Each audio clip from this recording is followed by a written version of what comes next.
my message is really very simple. I teach people to love themselves because I find that this is the answer for almost everything.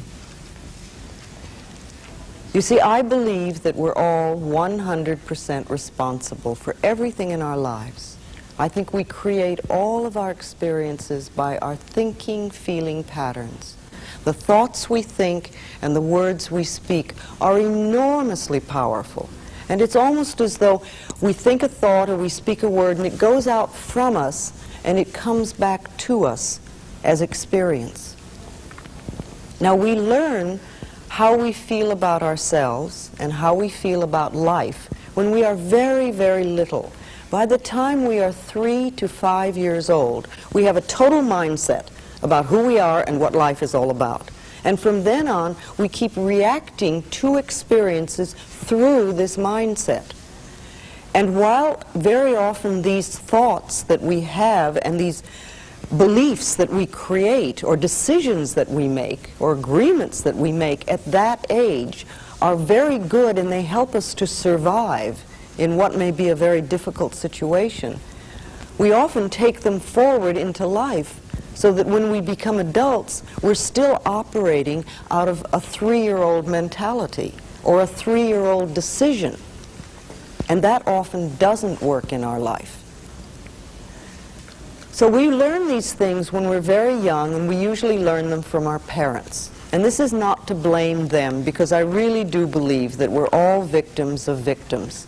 And that it isn't possible for anybody to teach us anything that they don't know.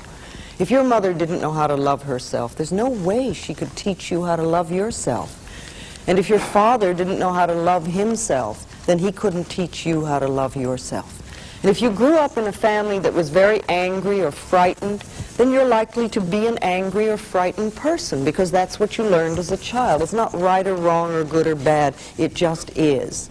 Again, it doesn't matter what the problem is, or how long you've had it, or how difficult or chronic it is, or anything else, or whether it's brand new, or whether it runs in the family.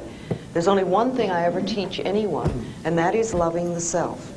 Because when we really love and appreciate and acknowledge who we are at this point in time and space, it's like little miracles happen everywhere. And life begins to flow for us. And we do what I call getting the green lights in the parking places and all those little things that make life so wonderful. And when we don't love and appreciate who we are, then we put up the barriers and the resistance to our own good. Now, I'm not talking about vanity because or arrogance, because that is not love, that is fear. I'm just talking about appreciating the being that we are. And I do a lot of work with people with mirrors. I'm going to ask you if you could open your arms, please. Thank you. You know, it's interesting because this is always a gesture of shutting off. And it's interesting to notice what is being said when we do that. Now, I can remember when I used to live my life, I lived like this. I was always like this. People would say, "Are you cold?" And we'd say, "Oh, no, I'm not cold." I was terrified. I was frightened. I didn't want to let anything new in because I didn't know what I was doing and I didn't know what would happen. And when I work with people, when I workshops or classes or anything, I always try to get people just to open their arms so that we can let the new in. Remember, this is the subconscious mind and this is where we're holding. So this is saying nothing new will get in. So I always like to feel that I'm open and receptive to new ideas, and I'm willing to learn, and I'm willing to change, and I'm willing to grow. And sometimes I don't want to, and sometimes it hits areas that I don't really care to change at the moment. And, you know, that's always an area that I know is important for me to work on. Another thing I do a lot with people is I do mirror work.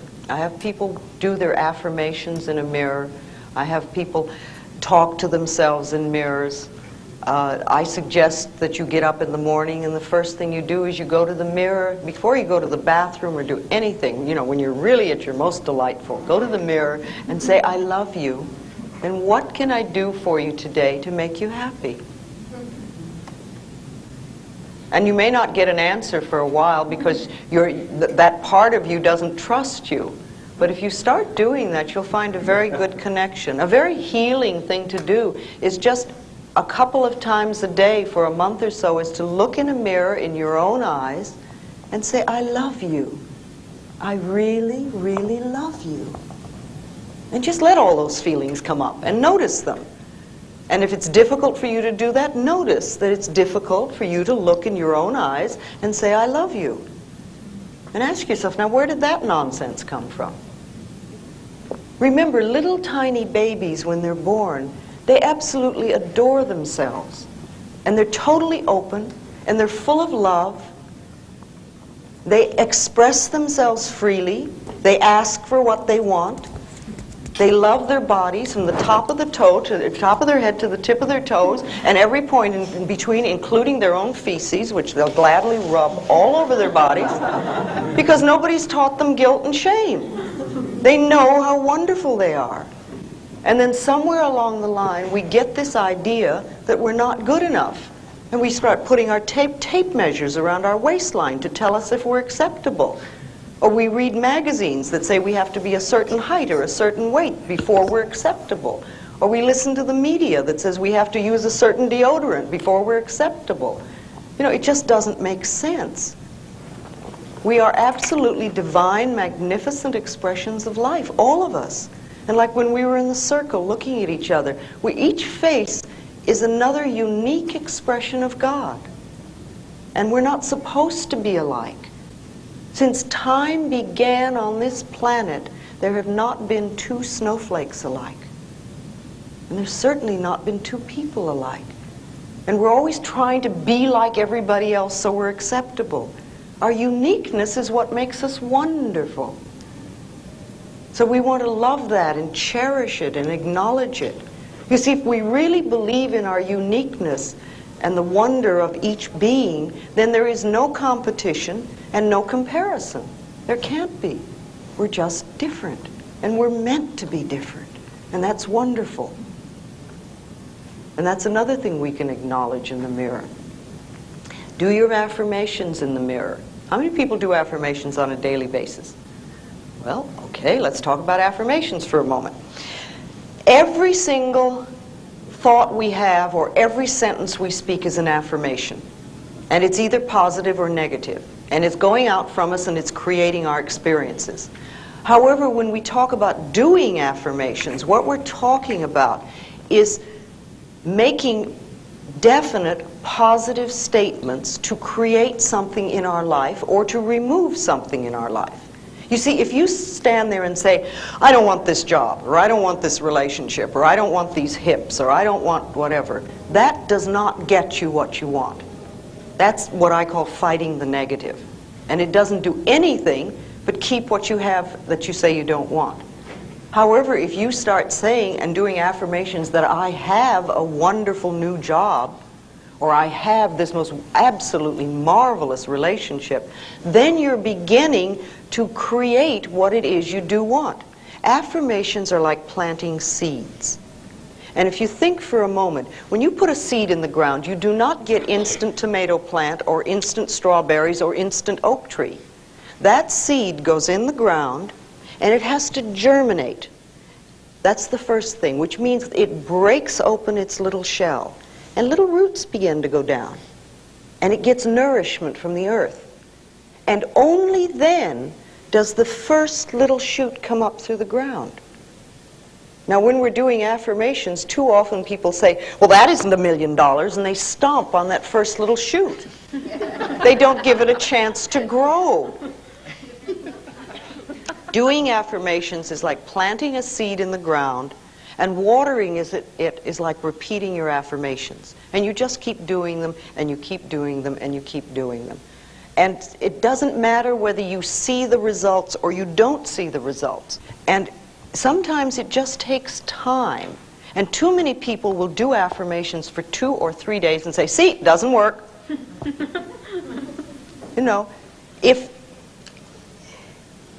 everything happens in the perfect time-space sequence, and we want to trust that and we want to know that.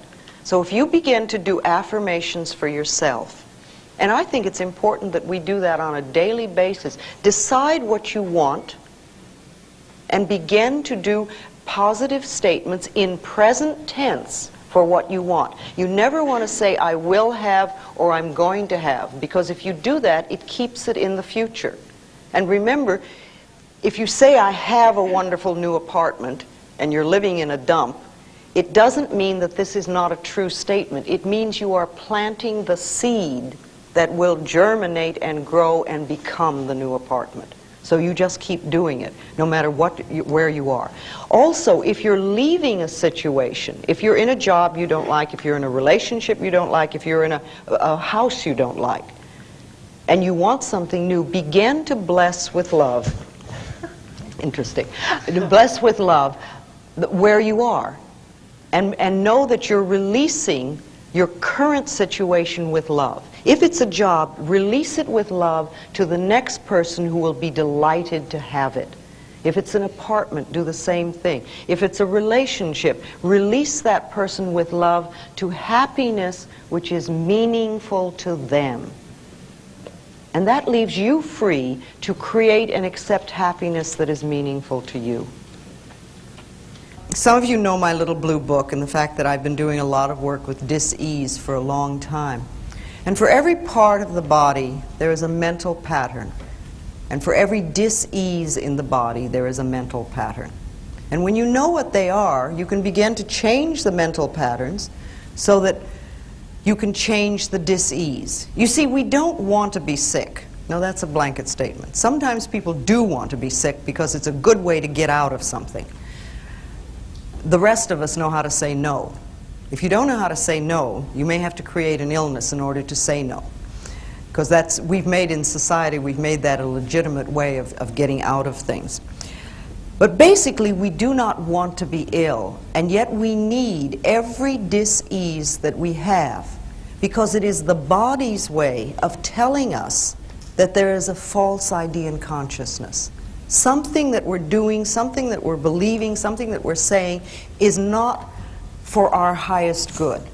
And the body is saying, please, and it's sort of almost like tugging, saying, pay attention. So, when we know what these patterns are, it gives us, again, a choice of whether we wish to do something about it or not. See, some people do not want to release their diseases. I read something very interesting the other day. It seems that only 30% of people who go to doctors follow instructions. Most people go to doctors not to cure their illness, but to have the acute symptoms relieved so that they can stand it. And it's like an unspoken agreement between the doctor and the patient, that the doctor on one level almost promises not to cure them if the patient will pretend that they're doing something about it. And for this, one person gets to pay and the other person gets to have the authority. Very, very few people will really do what they're told. See, I have a thing, when I was seeing people, that I got to the point where I would not see anyone who did not make their own appointment. I have found occasionally people have sent people to me as a present. Oh, you must go see Louise. Here, I'll give it to you as a present. Every one of those has turned out to be a disaster. Half the time the people didn't turn up. When they did turn up, they weren't really interested. When they seemed to be interested, they never went away and did anything, or if they did, it was a little bit, and they never came back. We have to be ready to do it ourselves. Remember, each person has come to this planet to learn a lesson. You have your lessons, you have your lessons, I have my lessons, you have your lessons. They're all different. We cannot learn the other person's lessons. We are not here to change other people. We are here to change ourselves. That is what we've come to the planet for, to change ourselves. If we try to do it for someone else, or learn their lesson, or make it nice, they don't get to learn it. And even if we fix it, isn't it amazing how they turn around and recreate it again? And we all know people like that. We've paid their rent, or we've gotten them out of some mess, or we've done this for them or that for them. And 2 months later, they're in the same problem, because it's their pattern. It has nothing to do. Teaching them how to get out of it, it is much better if they're willing to learn. So it's like, you know, the student must come to the teacher. And when the student is ready, the teacher is there, always. Let's talk a little bit about disease in the body. And I'd like to just generally go through the body on the different parts and different patterns. The head, basically, metaphysically, represents us. This is what we see of each other. Most of us, most of the time, wear clothes, and we're pretty well covered up. However, the heads show. So this represents us. And when there is something wrong in the head, it usually means that we're feeling very bad about ourselves. You know, headaches are almost always invalidating the self, which means making yourself wrong for something. And the next time you get a headache, you might just ask yourself, how am I making myself wrong? What have I just done that I'm putting myself down for? And see if you can't forgive yourself for it and allow that loving, accepting energy to flow. I mean, even if you've made a tremendous goof, so what? Take it as a learning experience, not as an excuse to beat yourself up. Because that doesn't do any good. When you punish yourself, you don't learn anything. The ears are the capacity to hear the truth.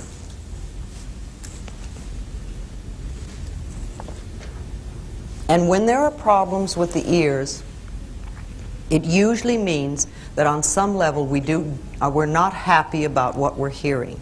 You know, earaches are very, very common in little children. Little kids have earaches all the time. And I think it comes from two things. One, they hear a lot of stuff that they get angry about and they can't do anything about. Because little kids are often not allowed to be angry. And also they hear no so much. And they want to shut it off. And so they get earaches. Any sore, any cut, any burn, any inflammation, any fever, any itis of any sort, any bruise is anger, any cut. All these things are anger that's turned against the self. Hair, metaphysically, is strength.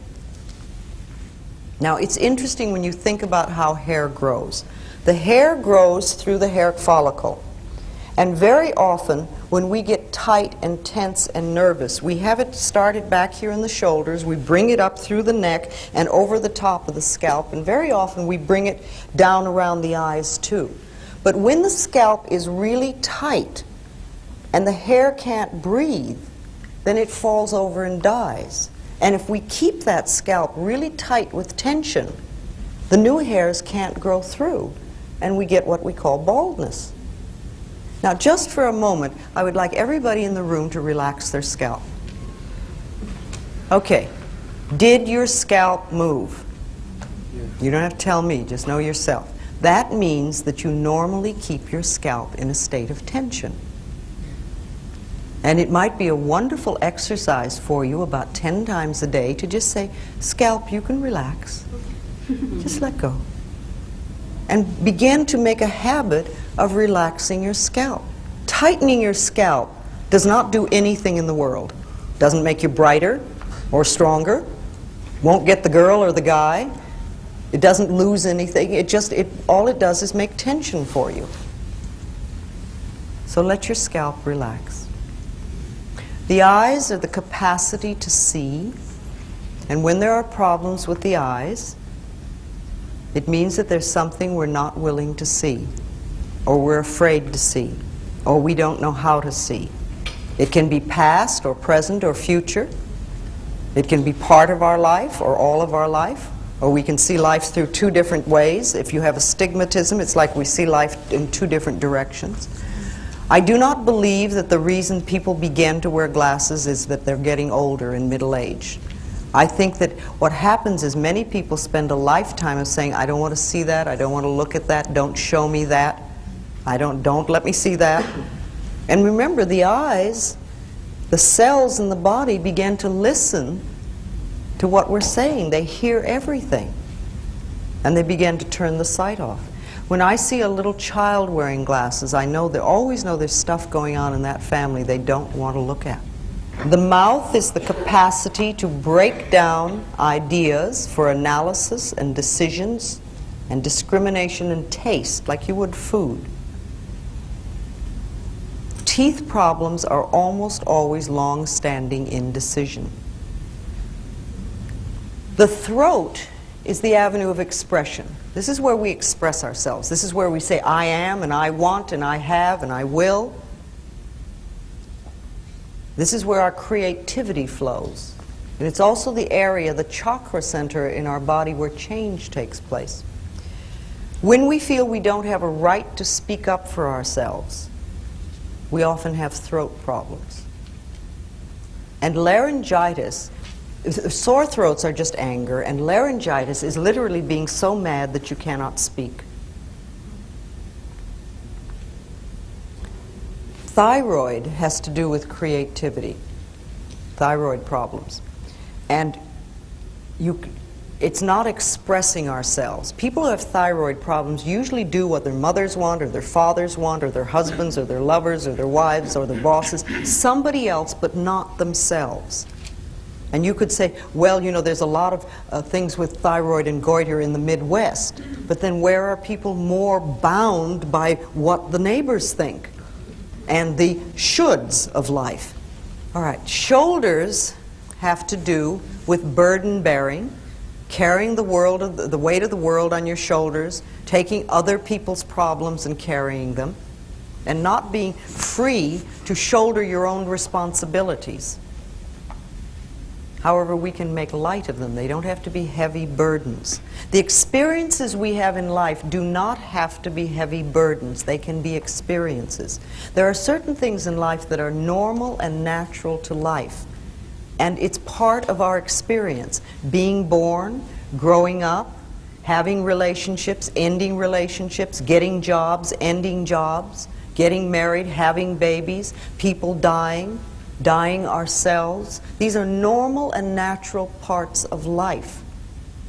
And they're experiences that we're all meant to go through so that we have that experience.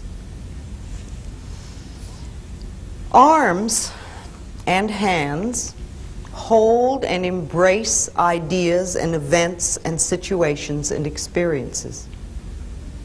And when we have problems with the arms, it usually means that there's some experience that we're going through that is difficult to embrace, or perhaps it's too much. The lower part of the arm has to do with your abilities, and the upper part, your capacity. Now, I've noticed something that when people nurse someone who has been ill for a long time, they often have upper arm problems. It's like they have the ability to do it, but their capacity gets stretched, and it becomes too much, and it's almost a burden. Hands hold and grasp, and they hold lightly and lovingly, or they clutch. And when there are problems with the hands, it usually means that there's something that you're experiencing and going through that is too difficult to handle. There's a problem with it. Fingers have to do with details. Our back, the back is the support of life. This is where we're supported by life, where we feel supported by life. And when there are problems with the back, it usually means that on some level we feel that we're not supported. The upper back has to do with the feeling of the lack of emotional support. It's like my husband doesn't support me, or my wife doesn't support me, my lover doesn't support me, my friends don't support me, my boss, feeling unsupported. The middle back has to do with guilt, all that stuff back there. And the lower back usually has to do with finances. And where do we have so much problems with the lower back? Sciatic nerve is almost always money. Fear of money, not money itself, but the fear of it. And it has absolutely nothing to do with how much you have. It's how you feel about it. You know, so many people think that money is the most important thing in the world, and if they don't have money, they would just die. But that's not true. There's a substance that is far more precious and far more important to us that we literally can't live without. What is that? Love. No, plenty of people are miserable and lonely most of their life and live. Air. Air. Your air, your breath. Your breath is the most important thing that you have, the most precious thing. If you didn't take another breath, you wouldn't last 3 minutes and you'd never get out of this room. And yet we absolutely take for granted that our next breath is there. Look at us, we're all in this room breathing, and I'm not saying don't breathe, there's not enough for me. We assume that it's there. And when we exhale, we don't think about where's my next breath coming from. Now, if the power that created us has given us enough breath to last for as long as we shall live, can we not begin to trust that the other things will take care of themselves? See, life is here for us. Life is here to support us, to take care of us, to be here for us. The entire planet has been put here for us to play with. We have everything that we shall ever need. It's already here. Only we have to know it, and we have to trust it, and we have to acknowledge it. Do you realize that there is more food on this planet than people could possibly eat? There's an incredible amount of food. Yes, it is true that there are people starving, but the food is here. There is more money on this planet than we know how to count. The money is here. Now, there are lots of people who are very broke, but the money is here. There are billions of people on this planet, and yet you will have people tell you that they're lonely. It has nothing to do with not being people.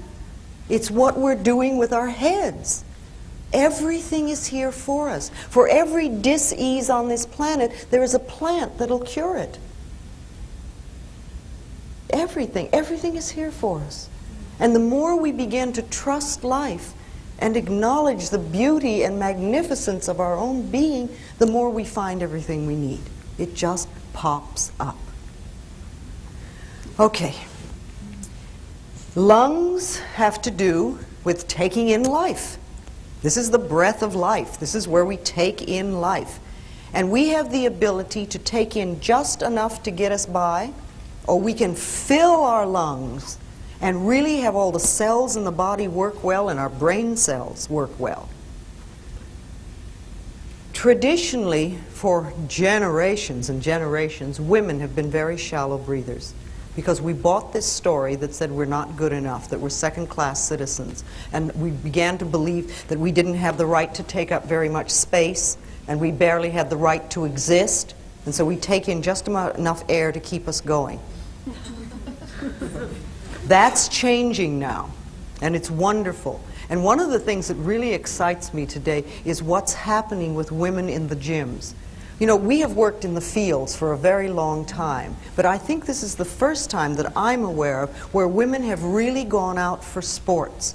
And you see some of the female bodies in the gyms these days that go out and exercise. They are incredibly magnificent.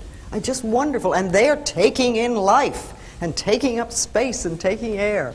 And I think it's beautiful. So people who have lung problems, people who smoke too much, people who have emphysema and things like that, they're cutting life off. They're saying on some level, I don't deserve to exist. Or I only deserve to exist a little bit. Breasts have to do with mothering and nourishment. And when there are problems with the breasts, there's either a mothering problem or a nourishing problem. It's very similar. We can over-mother people or situations or places, and then we get into trouble.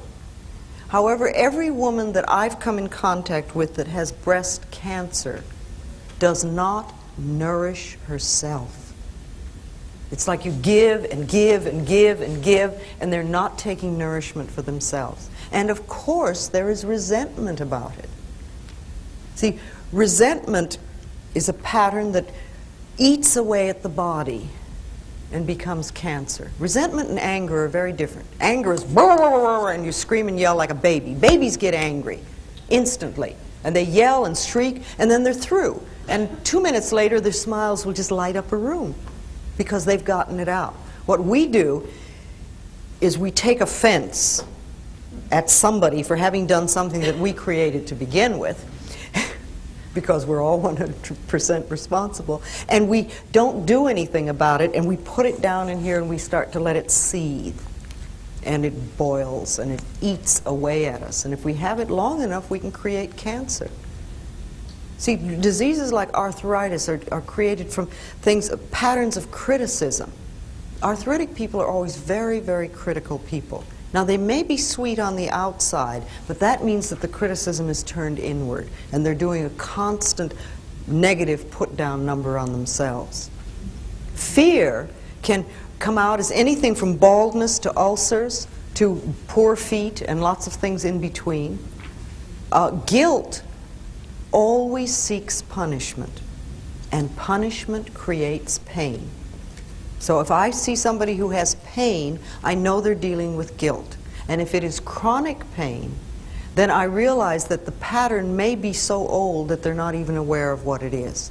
However, I do know it has a lot to do with I'm not good enough.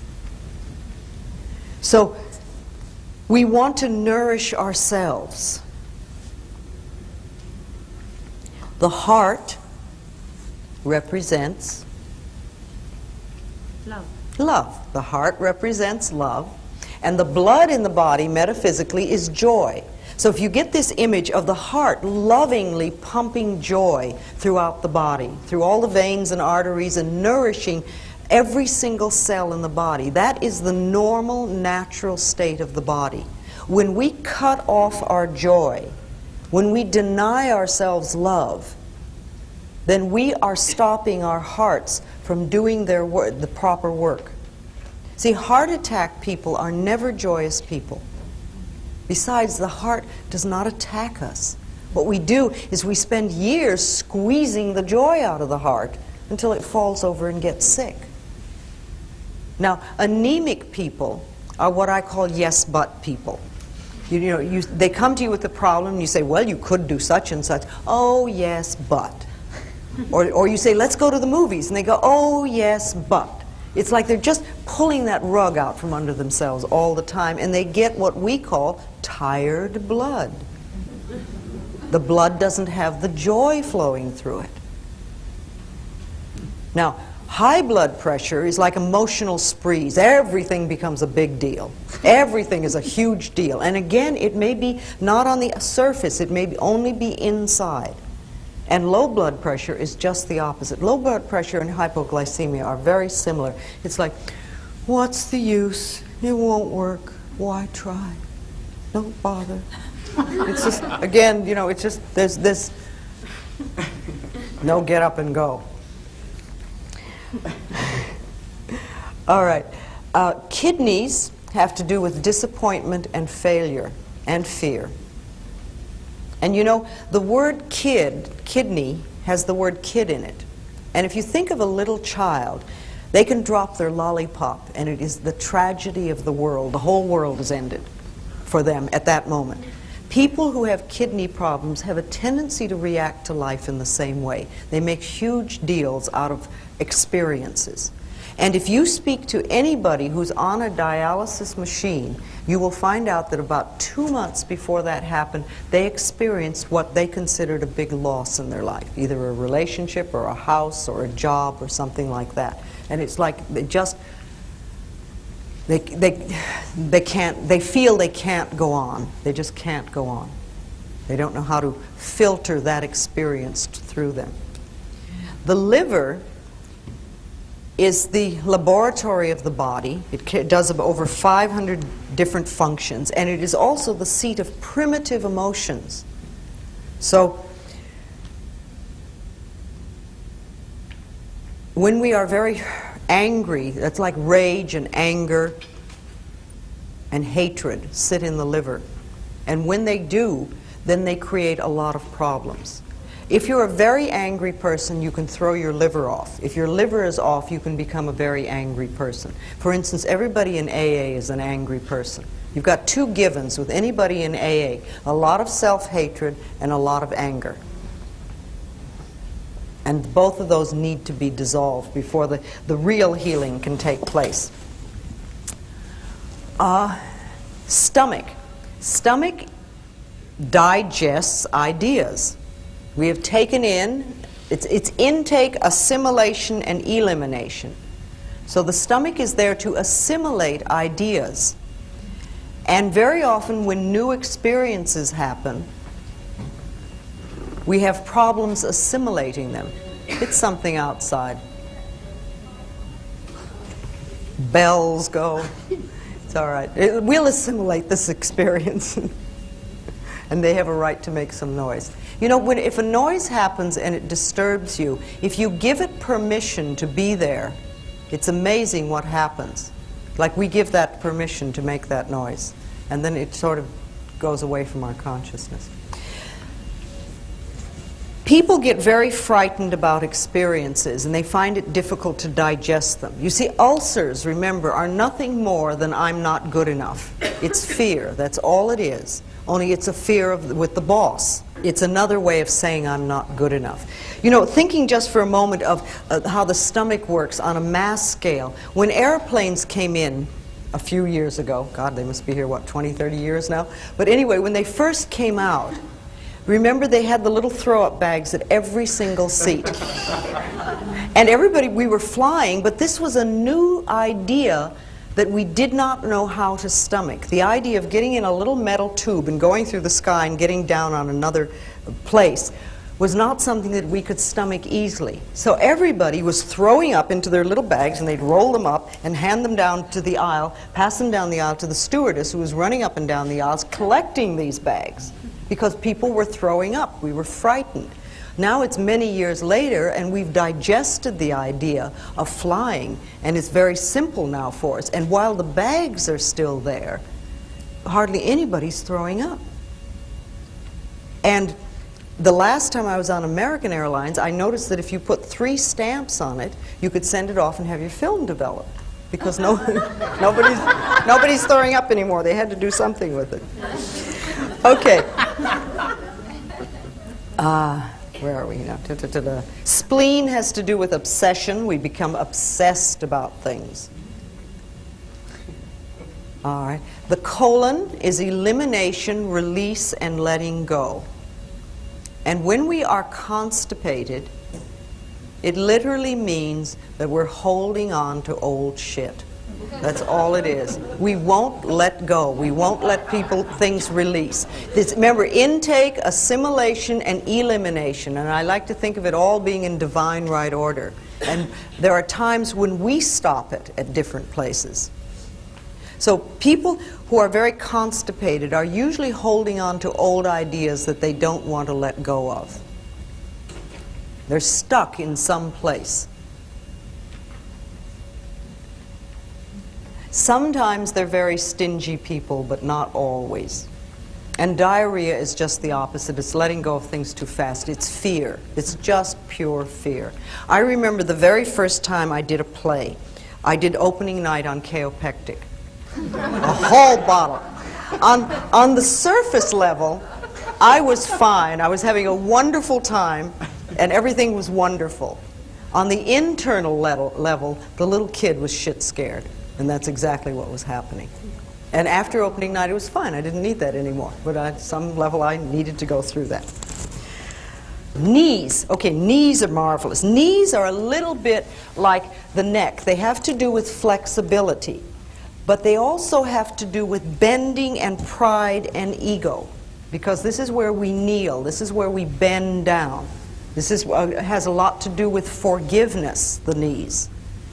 And you know, the ankle can get hurt. It's also a joint, and it heals very quickly. But the knees take a long time because they have to do with stubbornness and pride and ego and this self-righteous thing of not wanting to forgive.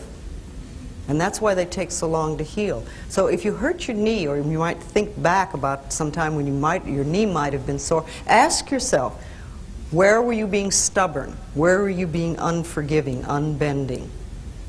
And allow yourself to just move through that. Feet have to do with understanding. This is what we stand on. This is our understanding of ourself and of life.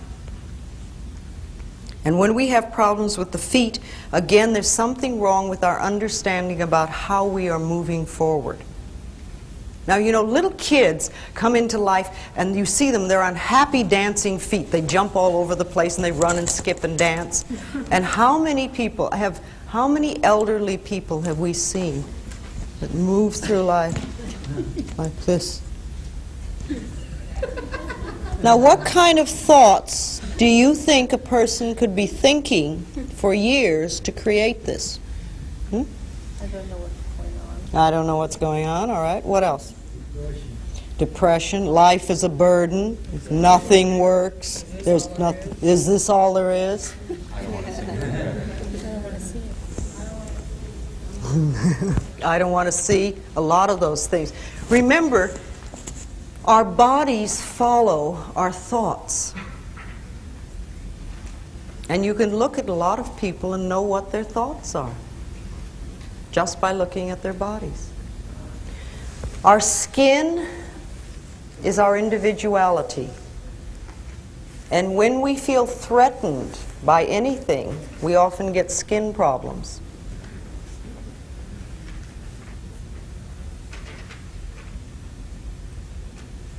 When people frighten us, we feel our individuality is threatened and the skin goes.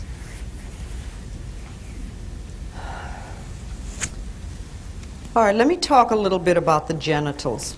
Our beautiful, beautiful genitals, which so many of us do not believe that that's true. However, the genitals are just as beautiful as any other part of our body, and they have their own special functions. And they have more nerve endings than any other part of the body. They are meant to give pleasure, and that's what they're for. We have a lot of stuff about our genitals, and this is unfortunate because they either represent the most feminine part of ourselves, our femininity, our feminine principle, or they represent the most masculine part of ourselves, our masculinity, the masculine principle. And when we do not feel good about ourselves as men or women, or about our sexuality, we can have a lot of problems with our genitals. It's very, very seldom that I talk to people who were raised in a family where the genitals and their functions were called by the right names. We all had euphemisms for everything. Let's share a couple of them. What were the euphemisms for you as a child? Yes? Our no-no. Our no-no. Okay. All right. Okay. All right. Yeah, that makes you feel good, doesn't it? What else? Yes? A wee-wee, yes? Nasty, nasty. Nasty, nasty. Boy, you must really... Okay, yes? Down there. Private parts. Private parts, what?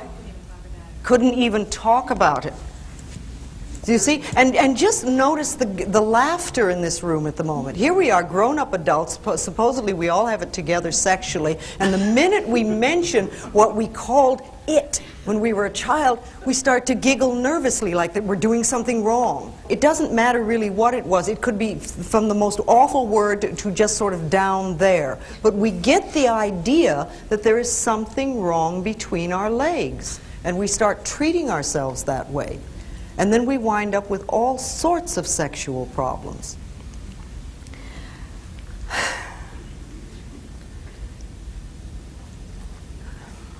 Almost all venereal disease comes from sexual guilt.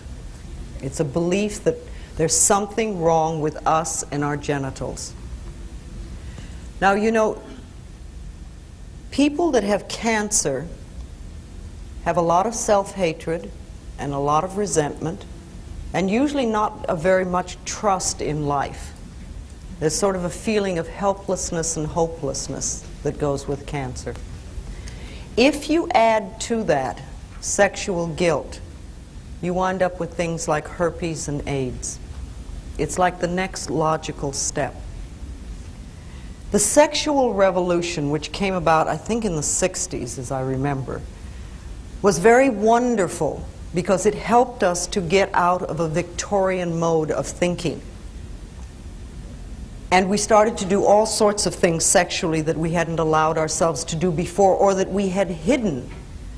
See, not only did gays come out of the closets, but people came out of sexual closets.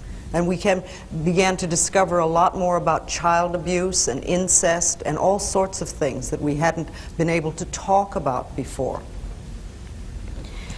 And on one level, the sexual revolution was good. We got to express ourselves sexually much freer than we had before. Women could have one-night stands as well as men, and it was wonderful. However, the one thing we did not deal with was what I call Mama's God.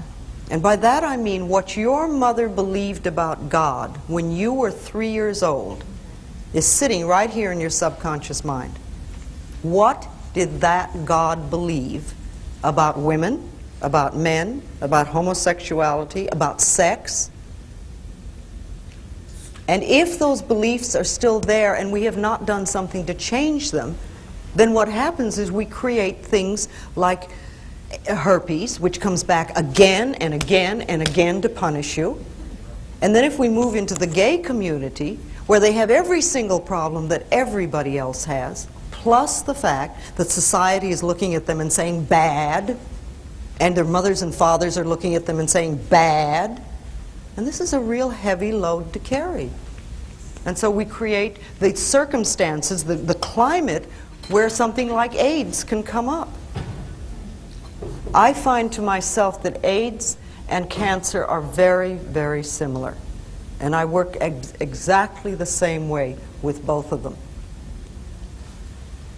Doing a little more to work on dissolving sexual guilt, because that's a real problem. You know, if you think for a moment about the vastness of the universe, it is so incredibly big that our human minds cannot comprehend it. It is enormous. And even our top scientists with the most up-to-date equipment today cannot measure the size of the universe. And half of them don't agree on whether it's expanding or contracting. And in this incredible universe, there are so many galaxies that we haven't counted all of them. And in one of the smaller galaxies, in a far-off corner, there is the small galaxy called the Milky Way. In a very far-off corner, there is a minor sun. And around this sun revolve a few pinpoints, one of which is called planet Earth. Now, I find it very, very hard to believe that the incredible intelligence that created this entire universe is an old man sitting on a cloud above the planet Earth watching my genitals with a book.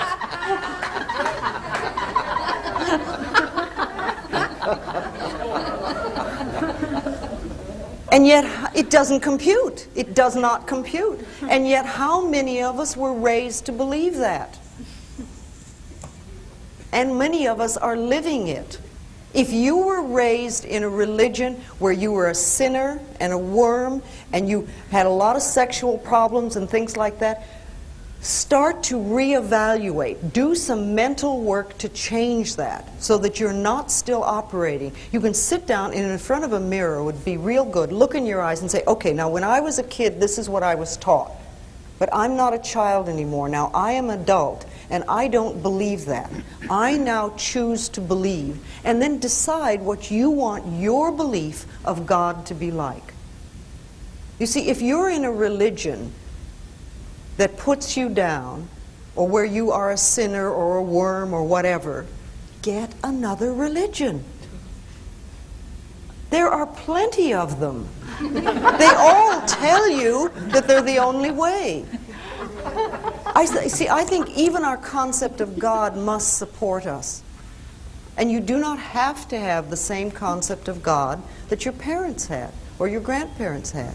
You don't have to.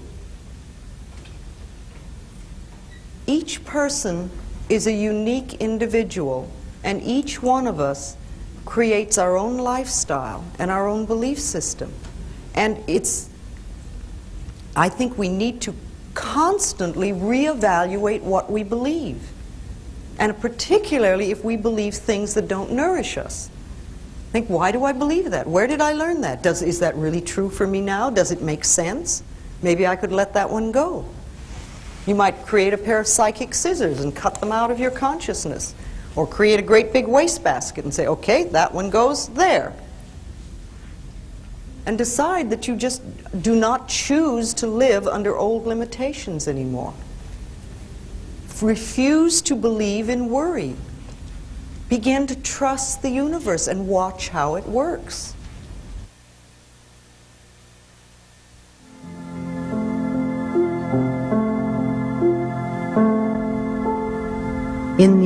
infinity of life where we all are, all is perfect, whole, and complete.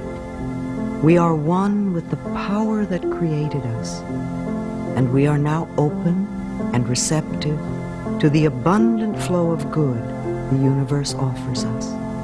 All our needs and desires are now met before we even ask. We affirm our good comes from everywhere and from everyone, and all is well in our world.